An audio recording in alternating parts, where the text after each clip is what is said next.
സൂറത്തുൽ കഹഫ്. അതാ പറഞ്ഞേ, വെള്ളിയാഴ്ച ദിവസം പാരായണം ചെയ്യുന്ന സൂറത്തുൽ കഹഫ്. ആ സൂറത്തുൽ കഹഫിനകത്ത് അല്ലാഹു ഒരുപാട് ചരിത്രങ്ങൾ പറയുകയാം.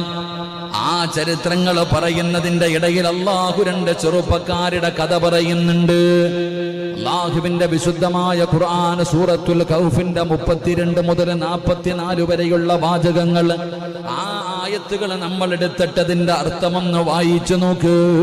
അതിനകത്ത് അല്ലാഹു സുബ്ഹാനഹു വ തആല അതാ രണ്ട് തോട്ടക്കാരുടെ സംഭവങ്ങൾ അവിടെ നിന്ന് വിവരിക്കുകയാ. രണ്ട് തോട്ടത്തിന്റെ ഉടമകൾ, രണ്ട് ഈത്തപ്പന തോട്ടത്തിന്റെ ഉടമകളെ കുറിച്ച് അല്ലാഹു അവിടെ നിന്നൊരു ചരിത്രം പറഞ്ഞു തരുന്നുണ്ട്.